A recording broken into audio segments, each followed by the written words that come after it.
पर उसे सांगोपांग भजन नहीं कहते।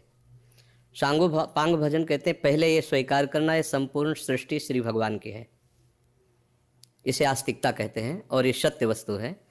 वेद और उपनिषद जिस बात को प्रमाणित करते हैं वही बात प्रमाणित मानी जाती है। भगवान एकोहम बहुश्यामा, मैं एक बहुत रूपों में हो जाऊं, वो बहुत रूपों में खेल रहे हैं। आप उस सृष्टि में भेजे गए हैं अलग अलग सेवाओं के लिए।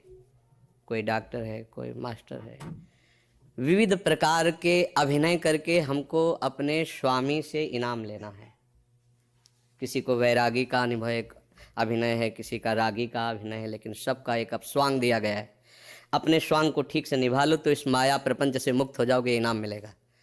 अगर तुम मास्टर हो तो बच्चे में भगवत भावना करके और शिक्षा रूपी भजन उसको दीजिए।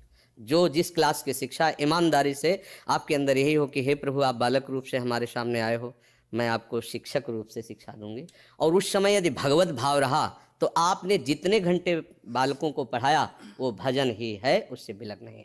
एक युद्ध क्षेत्र में खड़ा हुआ सूरवीर सामने के सैनिकों की गर्दन उतारता है अपने देश रक्षा के लिए, उसका वो भजन ही है, भजन से कम नहीं है, क्योंकि अपने धर्म के लिए वो युद्ध में वार कर रहा है। अधर्म से किया हुआ हर कार्य निष्फल है और धर्म के लिए किया हुआ हर कार्य भजन है, क्योंकि सृष्टि भगवान की है। अगर एक केवल मान लिया जाएगा कि माला चलाना इतना ही भजन है तो वो भजन के सर्वरूप को नहीं जानता है। अगर ऐसा ही हो तो अर्जुन जी कह रहे हैं श्री भगवान से कि मैं संन्यास लेकर के विरक्त होकर मांग कर खाऊंगा, पर मैं युद्ध नहीं करूंगा क्योंकि इसमें हिंसा होती है। और श्री भगवान कह रहे हैं कि नहीं, तुझे युद्ध करना ही होगा। मां मुनिस्मर युद्ध च, मेरा स्मरण करते हुए तुझे युद्ध करना होगा।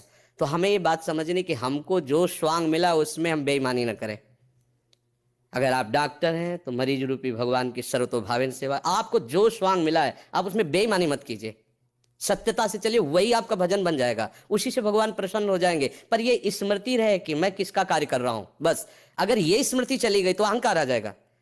मैं अभिनय में श्रेष्ठ हूं, मैं अमुक श्रेष्ठ, मैं विद्वान हूं, मैं ज्ञानी हूं, मैं महात्मा हूं, मैं भक्त हूं, मैं भजन आनंदी हूं। किसी भी बात का अभिमान आ जाना उपासना की वृत्ति का नाश हो जाना है। एक छोटा सा भी कार्य आपको भगवत प्राप्ति करा सकता है, उस कार्य का उद्देश्य बदल जाए। बस हम समझते हैं माला जपना ही केवल भजन। बात सुन, एक आदमी बहुत हिंसा प्रवृत्ति का था, चोर था, और हिंसा में उसको सुख मिलता था। जैसे अलग अलग, वो इतना तमोगुणी था, जब किसी को काटता और तड़पता तो उसे सुख मिलता था।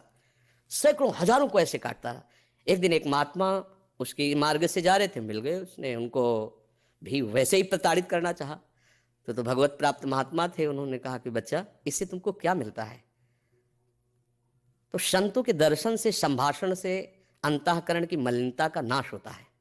यदि अभिमान त्याग कर संतों के पास जाया जाए तो एक एक कदम यज्ञ के समान होता है। संत दर्श को चालिए तज माया अभिमान, जो भगवान में वास्तविक रमण करने वाले महापुरुष हैं उनका प्रभाव होता है। उस पापात्मा जीव की हिम्मत नहीं हो रही थी उनकी तरफ देखने की। उनका बेटा तुम ये सब क्यों करते हो?